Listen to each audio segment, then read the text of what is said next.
Hi, everyone. Thanks again for attending our great webinars on estate planning. Of course, we're now on our sixth one, choosing a guardian for your children. So again, we'd like to welcome Matt Trotta from Field Law. Thanks, Matt, for always attending with us. That's so great. Hey, thanks for having me. So we'll go on to our first slide that everyone needs to know about. Of course, choosing an executor, we always say that it's probably one of the hardest things you'll ever do because no one is ever going to be you.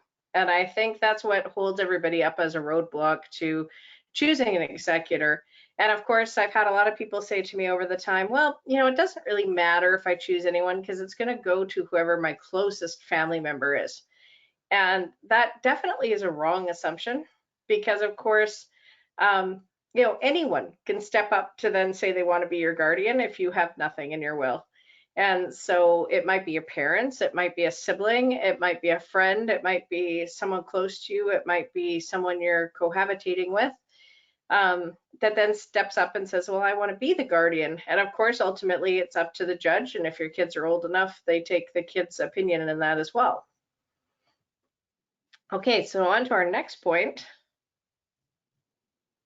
We often say to everybody, whether you're divorced or whether you're married, or whether you're just cohabitating with someone, or whether or not you're single and separated from somebody, and you now have to deal with that other parent. The problem always is you still have to deal with that other parent in these choices. So we often say, that might be a cup of coffee, or it might be a cup of wine, glass of wine, really. But it's something that you really should do together because this gets to be a really big conversation. And, a lot of people say, well, in my divorce agreement, it stipulates, when I get the child, when he gets the child, that should be good enough. And then he'd take the child. But what happens if then the he passes away and the new spouse then wants access? So these are things that you want to discuss and have quite clear in how this goes. So of course we often say, once you've got your glass of wine and your cup of coffee, take out a list of paper, and then we'll list out the following steps in the next couple slides. Okay. And hey everyone, it's Jeff from the Tower Group. We have a poll, and we're just going to launch it up on the screen here, and then we'll share the results with everyone once they're complete. So all you need to do is just select which option applies best to you, and then we'll share the results.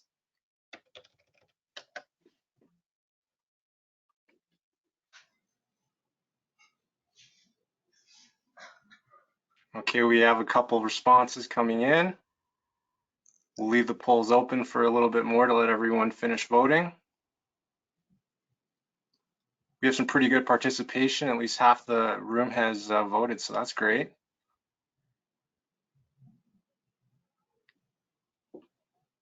Perfect. We get a couple more. Everybody answer this poll for us.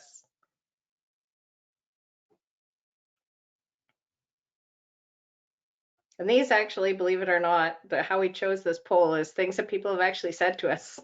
So these are the comments, and people often put, just as long as that person learns to calm down and not be so wild, then they'll be perfect for my kids. And so I often find that one a really funny one because that's probably the most common one. Well, it looks like we have almost 80% of the room voting. So I'll give everyone like 5 more seconds to finalize, and then we'll share the results. Perfect. Okay, it looks like everyone voted perfect. So let's see how everyone responded. Wow, so we have some big trust ones. We don't actually have anyone in the yes or no category there, other than yes, I totally trust them, and not sure anyone would be as good as me. So look at that, we have a 50-50 split of people who wouldn't trust anybody, and the other 50 split of complete trust in somebody. So that's fantastic. All right, let's move on to the next slide. So the biggest thing that we discuss with people is obviously your values. Your values are what should drive this decision. So, moral values, we often say like kindness, generosity. If you're of a religious denomination, does that person follow the same religious denomination that you do? Spiritual. Some people believe in certain things that happen in life, believe sometimes there's a higher power that aren't religious. You know, these are things that you always want to consider in everything that you're doing, as well as, are you charitable? Some people say, well, you know, charities aren't important or they waste money. I've heard that. Or, you know, other people are like, you know, for every one of my child's birthdays, they contribute money to a charity from the money that they get instead of presents to them.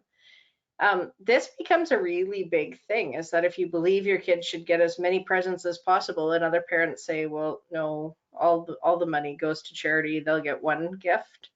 That's big for birthdays, for Christmas. That's something to really, really think about, because that attitude is not the same amongst different families at all. And then the harsh one that, you know, a lot of times people kind of get taken aback by is class of friends and social level of friends. Some people say, hey, you know, whoever they meet at school is great. But then sometimes certain schools have a certain class level of people. If, let's say, your kids go to Weber and you tend to be able to pay for a private school that's probably one of the most expensive ones in Calgary, a lot of kids can't go there, nor would the parents put them there, nor would people believe that their values are the same as what they are, because it's very different of how they operate. That is something you really, really, really need to consider with that kind of stuff. You know, even while I was growing up, you know, there's very, very strict parents that I had growing up, and of course my parents were always like, well, you're not hanging out with that person, because sometimes they were just a bad egg, and you know, they were in and out of doing jail type things, and that was really important to my parents. So, you know, those kind of things, my parents wouldn't even let me hang around with them. And so that's something that you'd want to consider in what you're doing too, because although, you know, everybody would like to think that they're on an even playing field, sometimes they're truly not. And sometimes if your kids are hanging out with gangs or gangsters or that kind of stuff, some people go, I don't really like that. Whereas other people would say, oh, it's okay, that's who they go to school with, and I'm good with that. So you really have to sit down and come out with, you know, is that important to you? Do you have anything to add there, Matt? I would say on that, you know, when you're appointing your guardian, you want to appoint somebody who has a high level of common sensibility.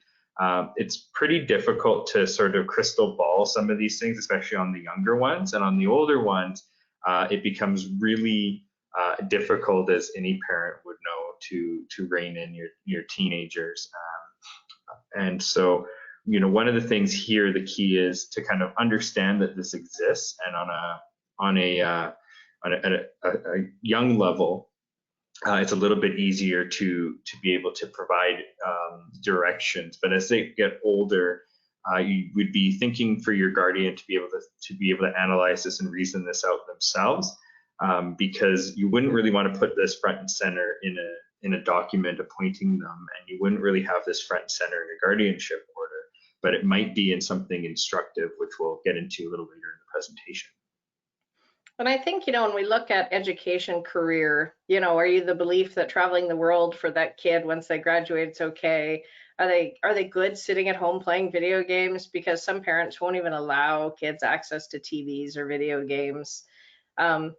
Is it good that they just get a job after graduation? Like, you know, are you the family that kind of goes, hey, you know what, I grew up, I didn't have an education, I didn't have anything, you know, it's the school of hard knocks, I got out there and worked. You know, that's a very different attitude than somebody who truly believes a post-secondary education is probably one of the most important things out there. You're going to have a different point of view and a difference of culture of how you see things going forward for your kid. You know, are you someone that's fine with them going anywhere for an education, or are you somewhere that, you know, someone that wants your kids to go anywhere they want to go? If they could get into Harvard, they want them to go to Harvard, and they want them to be able to afford to go to Harvard, to the best school possible. Some parents strive for that, and they push their kids hard for that. Other parents are like, you know, whatever my kid's good at, I'm happy with. And then, you know, the person that you're considering too, you know, often lies in that category too. Are they tradespeople? Are they someone who travels with work all the time? Or are they somebody that kind of goes, if I get a job here, I get a job there, and they kind of don't take life too seriously. They're like, careers don't matter. I'm not really taking life too seriously. You've got to make sure that they fit that value standard for you, because those are all really big, important things. The next one, of course, is arts.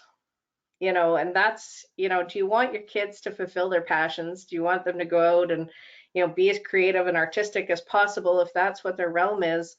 Do you believe that arts and culture are important? And truly, some people don't. And some people believe that that's, the most rounded thing a kid can do. So again, you want to make sure that they follow what your values are on that. And then the financial one, which of course is the biggest one for my arena, is not everybody's in the same financial realm.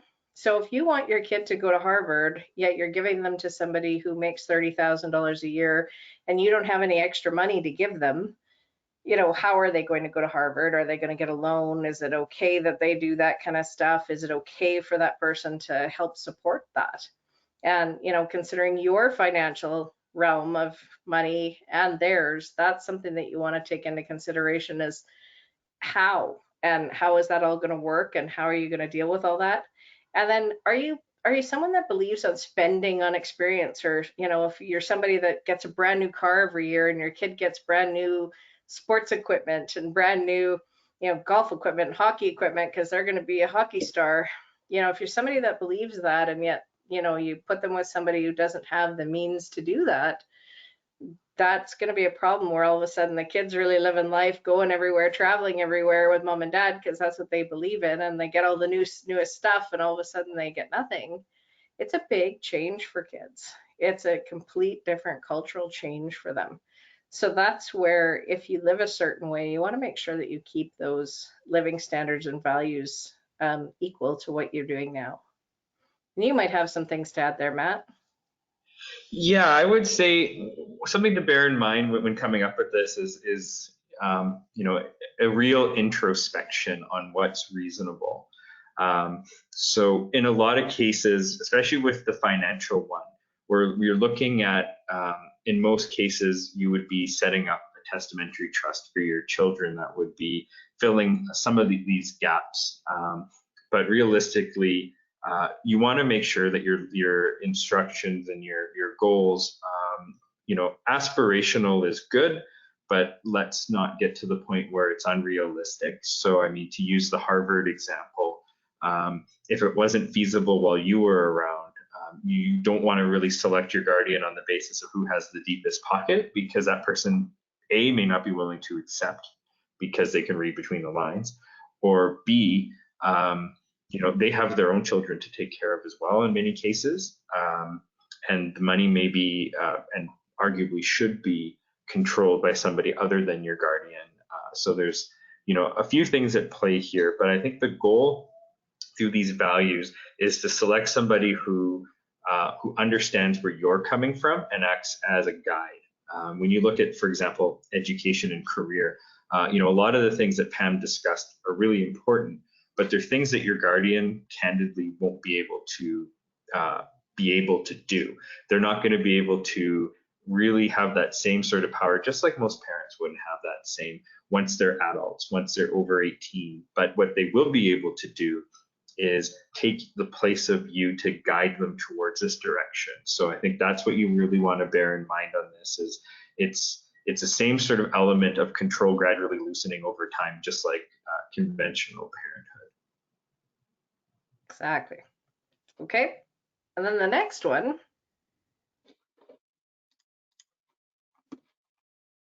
of course, is location. The biggest thing that people often don't really take into consideration is they're going to move their kid here, there, my parents are in South Africa, so the kids are going to go to South Africa tomorrow. Are you taking them away from the life that they know, the friends that they know, the school that they know? If they've lost their parents, that's a hard enough transition. Then all of a sudden you take the rest of their life away. It's so hard. And, you want to look at, is their day-to-day life the same? Because living somewhere else, like a small town versus a big town, even, a big city like Calgary versus, let's say, even Lethbridge, it's very different. It's very different how you live. It's very different how they operate. And, you know, should they have opportunities to live somewhere else is the big key there. What happens if they go to school somewhere else? You know, are they going to have the opportunity to do that? Would they be on the same sports teams? And, you know, something else that comes into play here is we have had professional hockey players, professional football players. Your kids may not have the same privilege with somebody else if mom and dad were gone that some of them have through school, because they know that, hey, dad is, you know, this professional sports player, and you know, he's really grounded into the kid, and then all of a sudden something happens. People are shocked that, you know, that does happen with schools. So sometimes is that privilege born to everybody, and that's definitely something to consider for everybody. And same thing with some of the med schools, it's the same thing. So that's something to consider. Anything else you have to say with that, Matt? I think it's really important when you look at location to really think about the feasibility, and kind of like what you were saying, Pam. You know, just because, you know, somebody lives in another country who you think is a good choice, is that a good choice for your child, considering, you know, their life has just been turned upside down and now we're going to move them to another country? That might make sense. It might not make sense. It really, you know, is something that it's introspective. And I think that's really, you know, a really important consideration to have. Yeah, I agree. Okay.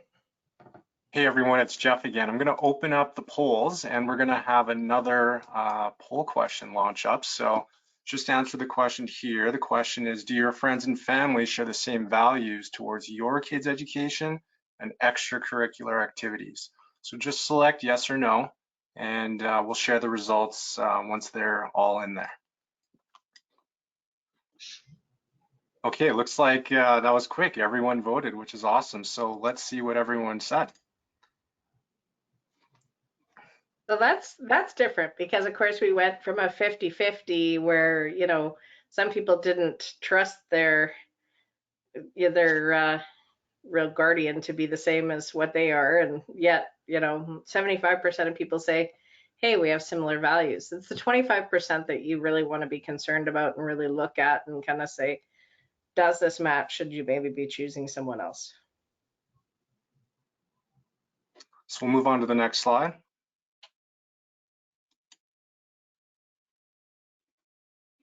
So candidates, you know, oftentimes people, you know, you hear them say, oh, my aunt and uncle are great, my mom and dad are great, my friends Judy and John are really great. Pick one, because at the end of the day, you don't know if Judy and John are going to be together, or whether they're going to be divorced, or whether or not one of them passes away. Then you have a similar issue in your hands where, what now? Who's the secondary? Who's the people that you want to have on there? You know, and like we already talked about, are they financially stable? Do they have the means to support your child the way you want them to? Or like Matt said, on the opposite side, are you choosing them because they have more money that they might get offended by? Emotionally healthy, that's a big one, is that if you have somebody who's in a really bad place in life and you're now going to give them a kid to add to that bad place in life because you think it'll make their life better, it often doesn't make their life better, and it just makes it harder. And so if someone's already struggling with something, oftentimes the demand of a child, children are not always the best children in the world, and sometimes they're the greatest children in the world. But, you know, it still takes a lot of commitment. And so you want to make sure that someone's emotionally healthy, but as well physically healthy, which sometimes comes into play when people talk about their parents. So I often hear everybody saying, you know what, I turned out okay, so I'm going to choose my mom and dad because, you know, they have similar values to how I grew up. They might not have similar values to your spouse, number one. Number two, oftentimes when somebody's in their 40s or 50s, your parents are, you know, in the realms of 70 to 80. So they're not quite as quick as your kids. So all of a sudden your kids are speeding around the house and your parents aren't going to be able to chase them like you can. And you probably even find that it's hard for you to chase them around because you don't have the energy of those kids. So, you know, that becomes a capability issue. And then what happens if you have a disabled child that really needs to be cared for and who needs some help every now and again and needs, you know, you to maybe carry them once in a while? are they able to? That's a big key. So, and age plays a portion of that, physical health plays a portion in that. And I think that's really important. You'll probably have some stuff to add with that, Matt. Yeah, I think one thing to really bear in mind when you're going over these selections is, and your candidates, is to realize that this is a huge shift in your child's life. They've lost their parents. So a lot of people say, well, okay, well, that should be, my parents, my grandparents, their grandparents, because they raised me, they've gone through it before. One thing to bear in mind is you're now changing the dynamic of the relationship between your children and their grandparents, where everybody knows grandparents tend to be a little bit slack. They tend to be, they're not the disciplinarian in many families. And now you're asking them to, you're changing their dynamic as well. Another dynamic has changed. And for some families, that may make sense. But in many families, it may not. And for that case, you may want to look at a sibling or a very close family friend. Age is huge. And, later on, I'll go into some of the details on, some of where these appointments go wrong. But I think it's always important to think about not so much the hard, finances and whatnot, but to think about the family dynamics and how that's going to change and how best to adjust your children to that potential reality. And I think too, like the big thing there too is people often say, well, pick a sibling. My brother's really great. He's really successful. He does really well with his job, but brother might be traveling three out of the 7 days a month. He might be out of town. And then when he's in town, he thinks he deserves to go golfing for 2 days because that's what he likes to do because he works hard, plays hard. All of a sudden, who's actually looking after your child? So if you kind of go, oh, well, his wife's always there. Well, maybe it is his wife that you name versus him. And if you kind of say, oh, well, I don't want to do that because I might get divorced. Well, that's something to consider because maybe the brother is not the best idea either then if he's never around. And a lot of people really don't think about that, or they think about the successful person who's always busy. If somebody has a nanny or has a dog walker that's 24/7, you got to admit they probably don't have a lot of time, and that's why they have those people in their lives to help them. So then sometimes that's where you want to say, who's looking after your child with the values that you have with that kind of stuff. If you have a nanny, that might be a great fit. So those are some things to consider both ways on both sides.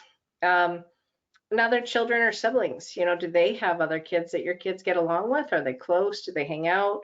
Do they believe in the same thing? Or would you go, oh, I'd never do that. I'd never have that kid with my kid. Then that often tells you something too. But the big one that I start is parenting style. And I think, again, too, parents kind of go, well, that's the way I grew up. That's who I am. And it's okay that they're really easygoing with their kids. They're going to be easygoing with your kids. The biggest thing that you'll learn as you get older is you can't change people. People are who they are. So if they believe in a certain way of parenting, you're not going to get that parenting to switch a whole lot because it's usually an innate nature of how they deal with things. So make sure that you have that parenting style. If you're strict and someone's pretty easygoing over stuff, it's completely different for your child, and your child will be like, woohoo, after having a strict parent. So I think that's really big. You might have something else to say, Matt, with that. I think you've covered it pretty well on that, but yeah, I think the dynamics are really important to bear in mind. And a lot of these are sort of they're introspective, they're soft requirements versus hard and fast requirements, like legal requirements. And these are things that a professional really can't tell you. We can't have a list of your family tree and friends list and say these are the people you appoint. And so it's one of the most difficult things for people to determine when they're going through their estate plan. And it's especially difficult because it's one that your advisor really can't help you a lot on.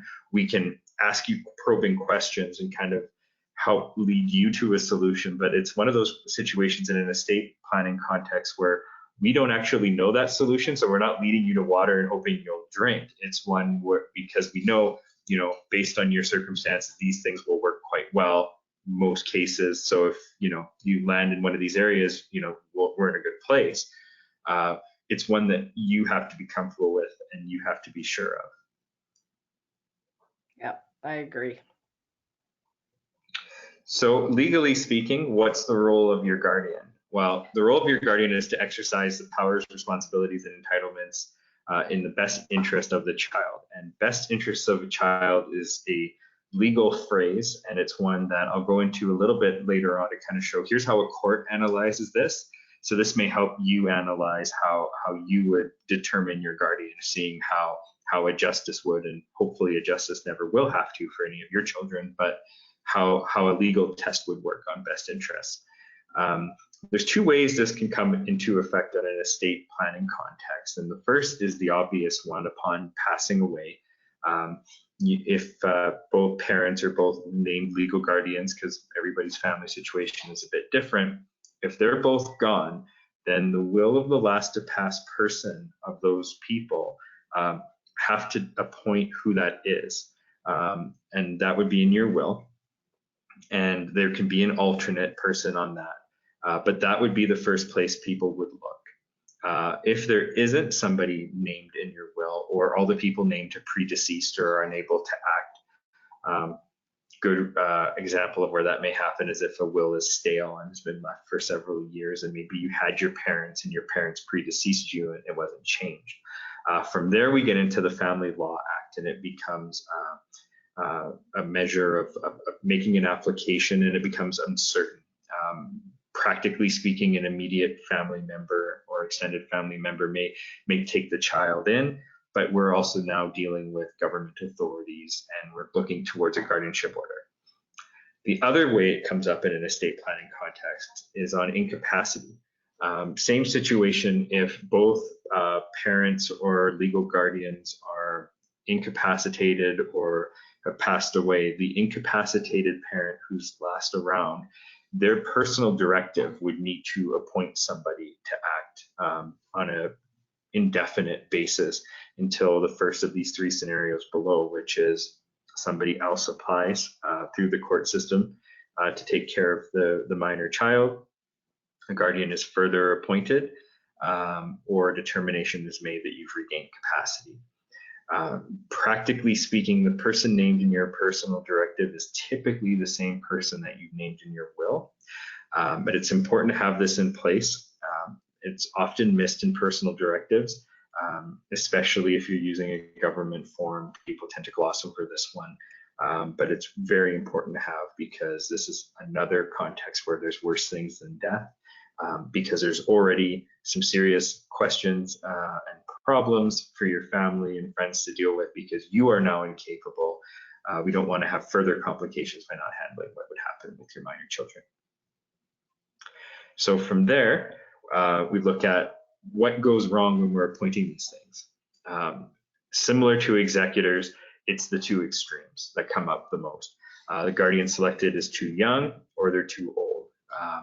I've often said to clients that, this isn't party of five, and maybe your 19-year-old teenage child shouldn't be the guardian of your 16-year-old child, or some variation of that. Your adult child has just had their life changed irrevocably, and now you're giving them the care and custody of their sibling. Could be extremely problematic. I've administered estates before where this has happened, where a young child, I call them a young child, but really they were in their early 20s, was named as guardian and everything under the sun in this family. And that's an awful lot of pressure. And this was one of those 1 in 100 cases where the person was up for it, but in many, many cases they're not. And you are inviting substance abuse issues or stress issues, or just, a laundry list of potential problems if you have somebody who's too young and not able to really take on all these burdens that you're handing on. The other extreme is if they're too old. We like to think our parents are the best choice to be guardians in our stead because they, have a proven track record. They raised us okay, so why not go back to the well one more time and bring them in? Well, they were in their 20s or 30s or maybe 40s when they raised you. Now they're in their 60s, 70s. They don't have that same energy, and they may not really want to do it again, but they'll, smile to your face and say, okay, I'll do this because I love my grandchildren. They could have issues that they didn't tell you about health-wise. They could have issues that they didn't tell you socially. And so now you put somebody in their elder years in this situation where they're raising a young child.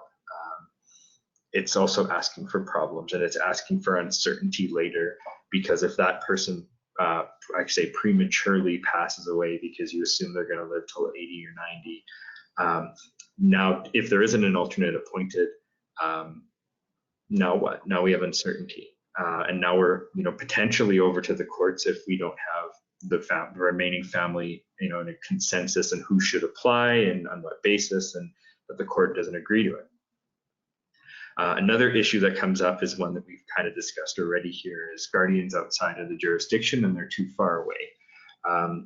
This can be a problem because you need somebody to come in to take care of the child right away. The guardianship under a will activates on death, and there can be some issues with that. There can be the issue of having to get the child to travel down there, and they're wanting to do that, and that's really the next big topic that a lot of people overlook, is your children weren't consulted. When a guardianship order is made by the court, if a child over the age of 12 rejects that guardian, the court will also reject that guardian, full stop. And if they're under 12, but they're still fairly aware of the situation, the court's going to listen to them, and based on the level of perceived sophistication and understanding that child has, they're going to bear that in mind.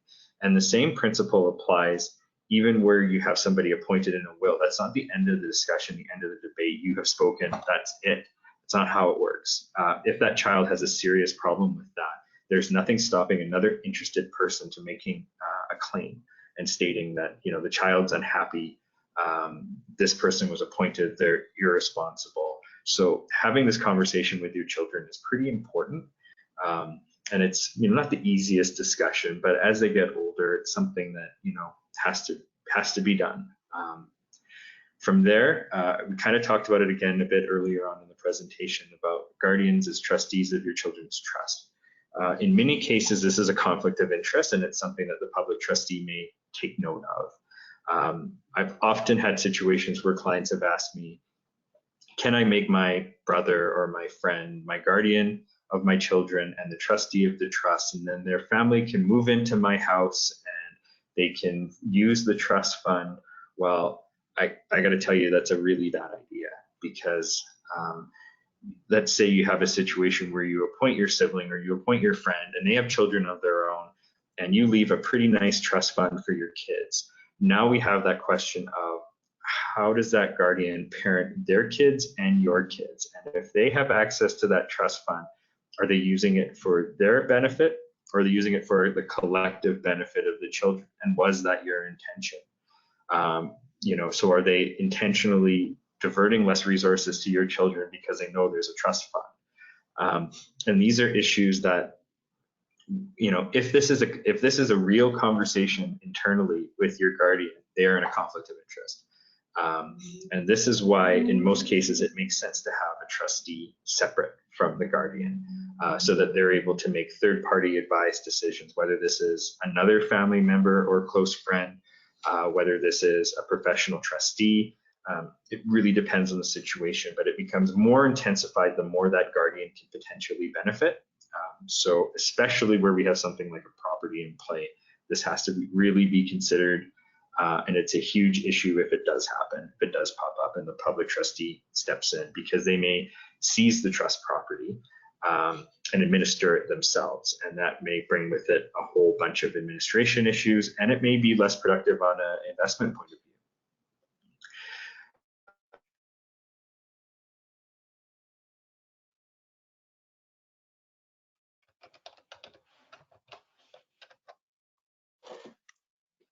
Oh, Hey everyone, it looks like we're having a little technical difficulty here with Matt's audio. Just cut out quickly. I don't know what happened there. There, Matt. We still can't hear you. Don't know what happened there. So I can kind of talk to the other one, is like how he was kind of talking about the guardian provision in the will. it creates uncertainty and requirements the court to act on your part. So you definitely always want to consult that guardian. You also want to consult the kids if they're old enough. A lot of people have very intelligent kids at 10.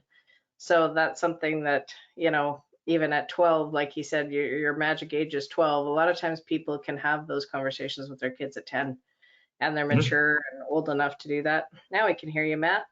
Oh, perfect. Gotta love computer gremlins. So Yep.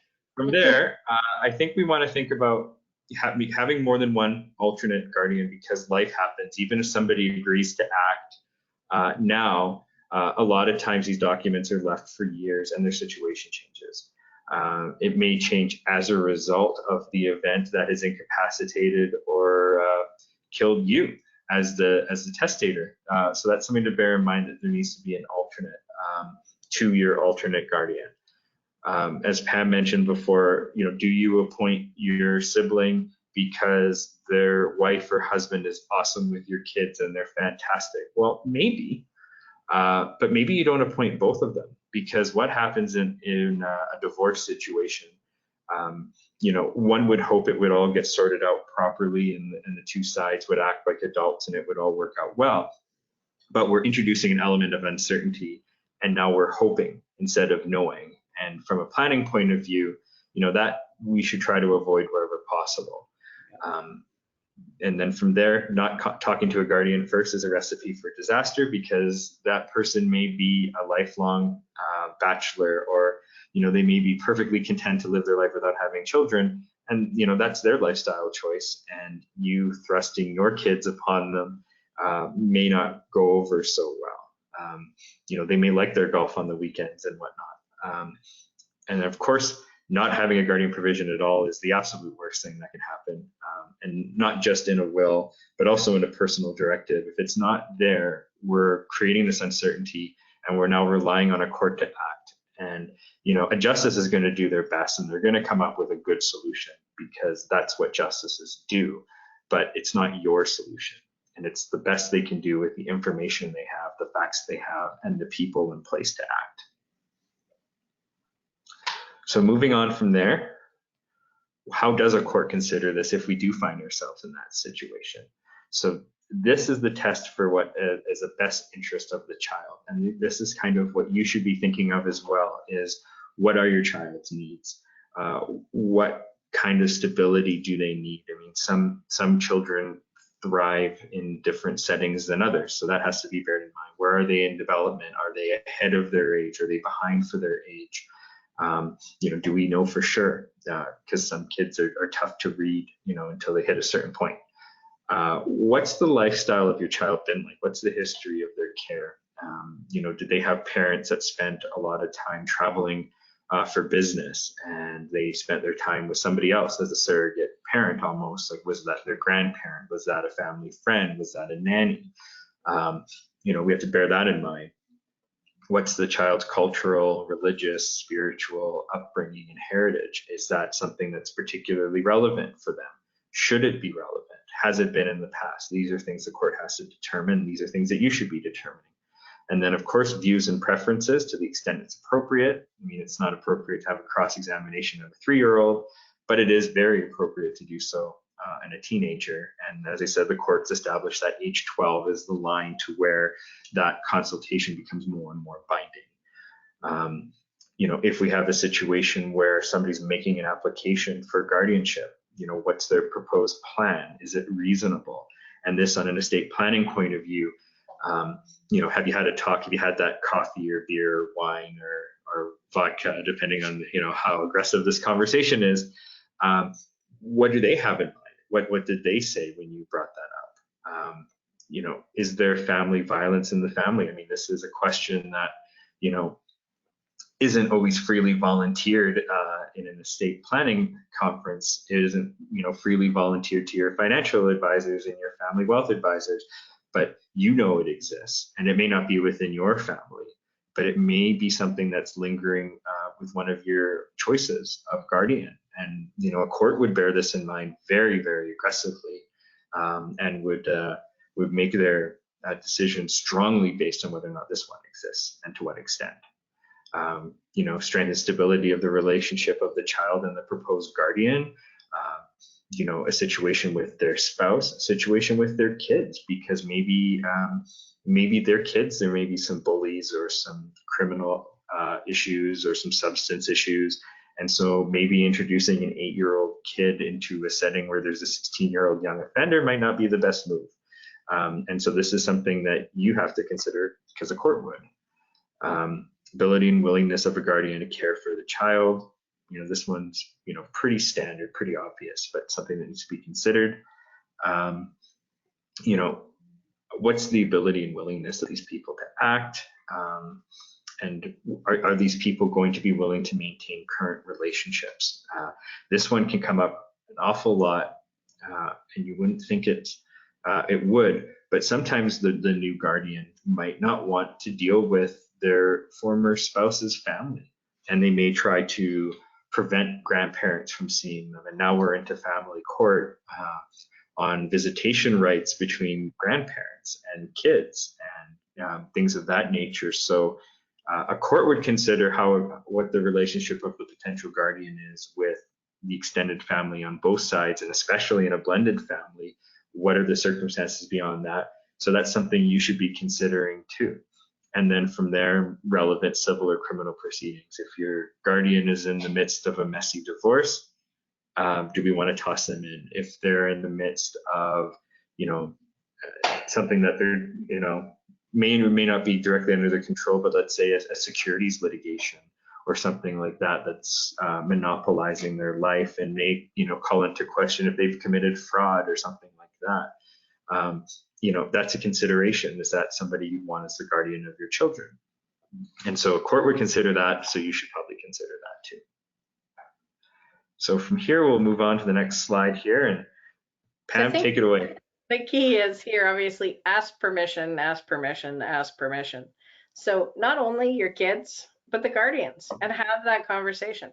If your kid's reaction at 10 or 12 is like, absolutely not, and the 16 things that kids often say without any filters. Kids are great that way because they actually just talk without filters. That might be a clue. That might not be the most appropriate person, or maybe that person was super mean to them. Or the other thing to consider too is your kids might pick the fun person, and it's like, well, sometimes that's not the best person either. You want someone with some discipline around it, but you want to make sure that everyone's comfortable with your choices and your decisions of what you said you're going to do to make that happen. Discuss with those people what that new family would look like. So, if something happened to mom and dad, could you go live with this person, and you'll get French toast just like you do at home, and you'll get your own room. You'll have your own room that you can pick out all kinds of stuff. That's often, I've seen that, in a conversation with parents is, you'll get a new cool room that you never had before, because it's a tough conversation to have with some kids, and some kids will get upset and other ones will think it's a neat, novel idea not to have mom and dad around, which is kind of, parents are taken aback by that too. But it's like, these are good conversations to have with everybody. And I think if you can tell everybody, what your requirements are, what does this look like for you? What do you want to see happen? It's almost just like hiring an employee. It's like, here's what I'll tolerate, here's what I won't tolerate. Having those conversations up front, discussing your values. Usually if that person goes, wow, I don't really believe that you don't let your kids watch TV, and I don't believe in those fancy schools that you like, and I don't believe in, hanging out with these people, and that I don't believe in any of that. Well, that might not be the person that's the same values as you are. And I think sometimes people go, oh, but it'll be okay, they won't be so wild later, and they're just thinking that right now. Those values often don't change. So I've even seen people judge people on cars. Oh, well, that person has that car, they must be too fancy or too this, too that. But it's often a value of how they see that person, or how they see the values of certain things. And that's, a clue that it may not be in alignment with yours. And then, really to discuss your hopes and dreams and values for the child, because the child itself may not live up to those hopes and dreams and values, or they may want something completely different and exceed them all in a different way, because that's really what they want for their lives. And I think, kids younger and younger, like we're always amazed at, kids who are 15 are starting to path out their career choice.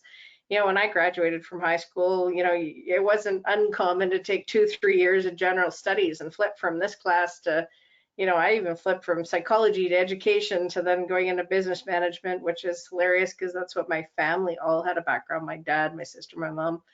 And so, you tend to follow your family values, but you're like, everybody kind of does their own thing. And, nowadays kids are really planning that with school, and kids know their matriculation and where they're going and what university they're even going to. And you see schools like Rundle who are, making great deals with people like Queens. And they're like, nope, the kids are going to come straight out of here, go to Queens. And you tend to find that probably 60 to 80% of the kids do. And that's just the path that they've kind of set for their students. And so, you're seeing that more and more now. Kids really have a direction, and it doesn't mean that it can't change. It doesn't mean that they can't be their own direction, but that's something that you want to discuss with that future person who's going to be your guardian, to make sure that they believe in that too, and that they're able to provide, like we've talked about before. Okay, go on to the next one. So we've discussed throughout the presentation about communicating your wishes and what's the best way to do that. And a lot of times it's impractical to have all these things within your will or within your personal directives. So as binding as they may be, if they're in those, that may be impractical, and it may be inadvisable depending on how circumstances change. You don't want to have a binding direction saying my child should be able to have X amount per month allocated to them for allowance and sports and arts and whatnot, and then find out before you pass away your finances are grossly different. So that's an example of where discretion is important to leave to your appointee, but there's nothing wrong with providing some guidance to it. So what's quite common is we do what we call a letter of wishes, addressed to typically both the trustee of testamentary trusts for your kids, as well as the guardian of your children.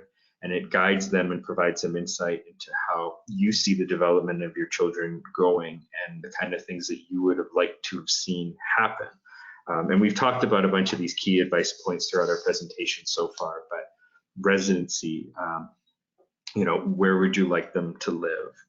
Where would you like them not to live? And this may be important if you've immigrated from another country, or you spent time in another city or province, and you have strong feelings against going there for various reasons. So it's important to communicate that in a way that your trustee and guardian can make that call and understand where you were coming from. Special needs are quite important to be able to articulate. Maybe if there's a disability, to explain some of that a little bit, to say the specialist that you've gone to and that you've relied on, or if you had a bad experience with a certain specialist or whatnot, to maybe say don't go to this person unless you have to, and just provide that advice point. Education, same thing. You may have a child who's 10 years old and is committed to going to med school, and that may grossly change, as they get older. So you don't want to necessarily have something binding saying you're going to make money available for them to go to med school, because maybe they won't. Maybe they'll end up doing something to them that's better. Or maybe they just, frankly, don't have the aptitude for it at the end of the day, and that happens. I mean, I didn't go to med school, so it happens, right? So have guidance on these are the types of programs that they like right now. This is where they're heading right now. So to kind of facilitate that, and if it changes, they can adapt to that. Same with recreation and arts. They may, love hockey, but they may love to the point where that love becomes hatred. They get burnt out. They play too much. They hit a point where the next level isn't intriguing to them anymore. They can't get to that next level that they wanted to if they thought they were going to end up in the NHL. So to have some guidance on that, guidance on things that they're interested in right now at this point. Travel too, if travel is something that's quite important to you, maybe talk about places that you wanted to take your children, and that you may end up taking them in the future, because, just because you do a letter of wishes doesn't necessarily mean that it's going to have to be read. And you can always change it after you've done some of these things. So if it's a goal to go to England or go to Italy or something like that, you put that in there. And then if it's something that you're able to do, well, then change your letter of wishes later. And if it's something you're not able to do, then it's something that's in mind for your guardian, and it's in mind for your trustee. And this is where it's really important, because we talked about earlier about how they may be two different people. If a guardian comes up to a third party trustee and says, hey, I need $25,000 for this 3-week trip to Europe. We're doing it all, pretty well. We're staying in nice hotels. We're arranging all of our trains and planes in advance, and first class all the way. As a trustee, your first response may be, well, that's ambitious. But if they have the same letter of wishes that says, nope, this is something that's really important to me, I don't want any expense spared, then it helps them exercise their discretion and helps kind of cooperation between the two. And same thing with spiritual and religious conviction. If religion or spirituality is very important to you, discuss why. Discuss the types of religious rites you'd like to make sure that they're able to be exposed to, or programs that you'd like them to be exposed to. Important thing to note, as your children get older, they may not want to do that. So you can't bind them to it. Or conversely, you may not have that, but your guardian may. And you may want to say to them, look, I know you're a devout Christian and you want to do these certain things, and I'm okay with it as long as my kids are okay with it. Or you may want to say, you know what, I appointed you because we're friends and we see eye to eye, but you will not, baptize my child in this faith. You will not send them to this type of school. And that you may even want to next level and put in your documents to make binding. But it's something to think about. And don't ever think that these are wrong choices, because whether your kids go to private school or whether they go to a regular school, like, those are all your own personal choices, and those are fine. Those are fine. And especially, like, a lot of people have made choices on schools with their children, and it's like, don't feel like you need to back away from it because it's maybe something that you didn't need to do, and someone else might not do it, and maybe we'll just forget about it. Because if one point in time it was important to you, it should stay important to you. And your choices and your wishes are fine. And like Matt said, over time, that's going to change, and you just change it as you go. And I think it's a really good point. And I think it's important to also note that you don't have to do this if you don't have strong feelings or a strong requirement. So for example, with special needs, or maybe a strong requirement to list out these things. Don't feel like you're a bad parent if you're not leaving a laundry list. We often will joke in estate planning about ruling from beyond the grave, and how sometimes that creates a lot of problems and a lot of hassle. So these are important things for you to consider along the way, but don't feel like you have to micromanage your appointee either. It's the balance for you and your family. And really the key is to have the right person, because if you have the right person in place, a lot of these things will just fall into place. And the places where there isn't a lot of explanation, they'll sort it out if they're the right person. And if you want to leave them a little bit of help along the way, that's often useful. But you want to always be on that line of providing guidance and ruling beyond the grave, because ruling beyond the grave can create issues. It can create resentment amongst your appointees if they feel like they're being handcuffed. And this is not just on a guardian point of view, but that's a deeply personal one. It's also very important on the other side of the coin with the trustee of the trust for your minor children. If they feel like they're being parented by how much allowance and how late your kids can stay up if they go on trips and things like that, you're putting them into this position because you trust them. So it's important to find that balance, and every family is a little different on that. Agreed. So the key here is obviously be prepared for change, because a lot of times people are like, I want to get it right for my kids up till 8, and then from 8 to 12 I might consider someone else, and then from 12 to older I might consider someone else. You don't want the child to have to constantly change. And then what happens if a grandparent or somebody that you put them with doesn't want to give them up, or another guardian? That's always a concern. So what's good for them now might not be good for them in 3 or 5 years. Every kid grows, and as you know, as they grow, they change, and they grow up in a different way, and they start wanting their own things as they get older and older. So just know that you're probably going to have to change it throughout their life, and everybody grows and changes, including yourself. So even the way your life goes, and even looking at Alberta right now is in a tough time, and your job situation may change, and the way you look at things might change as well. So in 3 to 5 years, you might be looking at it to change too, and that's the advantage of working with planners like the Tower Group, as well as Matt and Field Law, is we always want to look at where we're going with this, how we're going with this. Having these open and direct conversations with you, I think, is really important. It also is what makes us unique of how we all work together as a team. And I think that's so important going forward, is you want somebody who can work together as a team, who can discuss these things, because all too often we see someone, yeah, I picked my parents, I'm done. And it's like, well, there's a lot more to these conversations. Have you thought about this? And you thought about that? And then all of a sudden you see the wide eyes and they're like, well, no. So these are things, the key is you have to make a choice. And the other key is you really have to think about that choice and think about what's right. And the people who do it right end up having such success with it.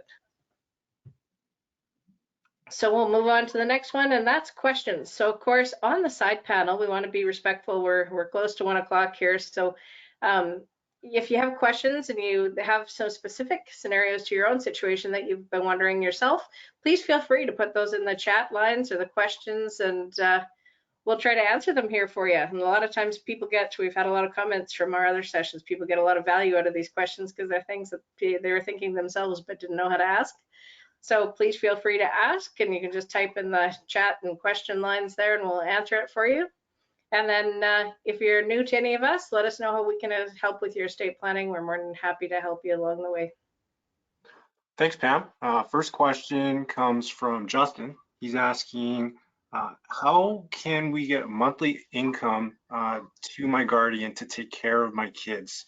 What's an example of the process of how they'd be able to access funds, maybe to buy a car or to go to university? Would it be a hassle or easy for them to get the money? Can you help me confirm if I have enough life insurance and assets to fund their care? Excellent. So a few-part question there. Yeah, Matt, why don't you start with the how they get the info out? Sure. So any beneficiary of your estate under the age of majority is going to need to have their funds held in trust, whether that's held in trust under the terms of your will or under the terms of the public trustee. Will depend on the quality of your estate documents. I would assume that it would be under a will.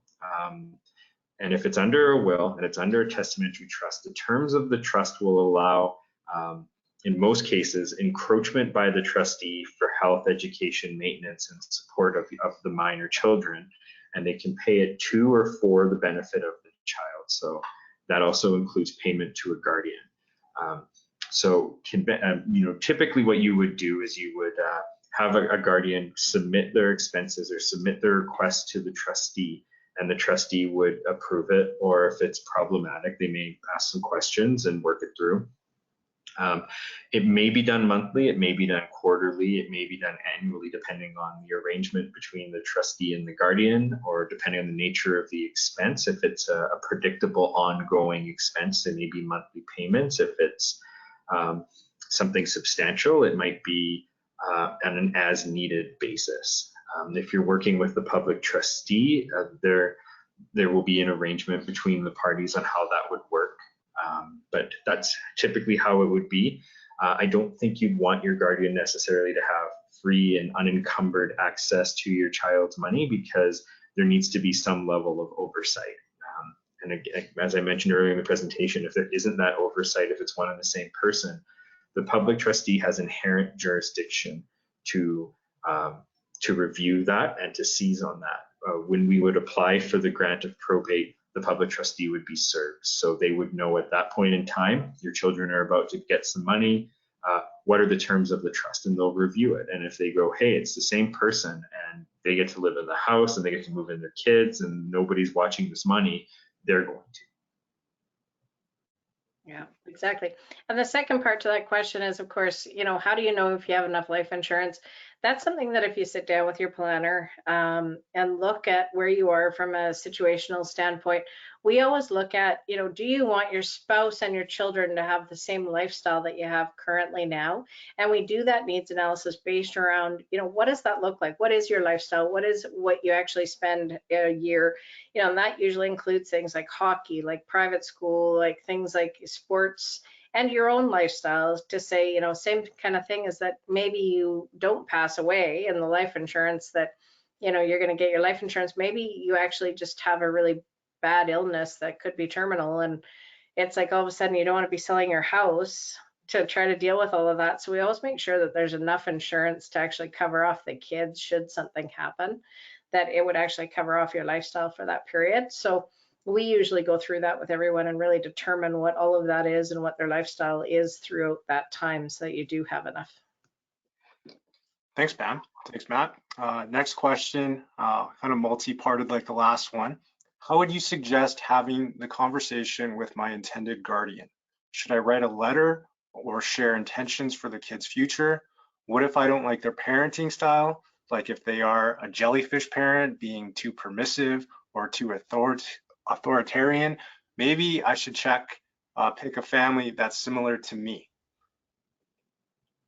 Yes, you definitely should pick a family similar to you, because if you're already saying you don't like their parenting style and you've come up with an acronym for that, chances are that's your clue that it might not be appropriate to actually choose that person. Because if they don't have similar values to you, it usually, just like a bad employee, never works out. People have to have the same values, and that usually doesn't always come to play up front. But if you can have that conversation and just sit down and talk through your list, but you have to know what you're talking about first. And going through all these questions that we put in here is sit down and go through all of that with them and see if you get scoffs or eye rolls or, that type of thing to your reaction, because chances are then they don't believe in what you're doing. Yeah, I think that's exactly it. If as a general rule, we find that if you are coming in saying, I want to appoint this person, and there's a laundry list of conditions, there's a laundry list of concerns, it's usually not the right person, because the question then becomes, who are you trying to convince, you or me? So I think it's really important also consider that people don't tend to change too much. So if you're not happy with their parenting style now, it may not be fair to assume that they're going to change their style to your style because they're now dealing with your kids. And some people might, but I don't think it's a fair assumption to make. And so how to best broach this subject? It's one of those things that there's no hard and fast right way. Like, you don't say it with flowers, and that works for sure. It's one of those things that each relationship is a bit different. So, it might be, informal conversation over some whiskeys or beers. It may be, you actually sit down and have a third party in the room, like a family counselor or, a family planner, to kind of guide through some of these things. Is a lawyer the best choice for that? Well, maybe, but maybe not. But you may want a third party to kind of, counsel through the situation. Thanks, Matt. Thanks, Pam. So that's all the questions that we have for today. If anyone has any questions that come up after the webinar, like Pam mentioned, feel free to email us at info@thetowergroup.ca. And with that, I'll pass it off to you, Pam, to finish off the webinar. Thanks so much, everybody, for attending. We really appreciate it. And we look forward to you doing some more planning. Thanks again, Matt, for attending and all your great advice here. We always really appreciate it. Hey, thanks for having me. Thanks, everyone. Have a good day.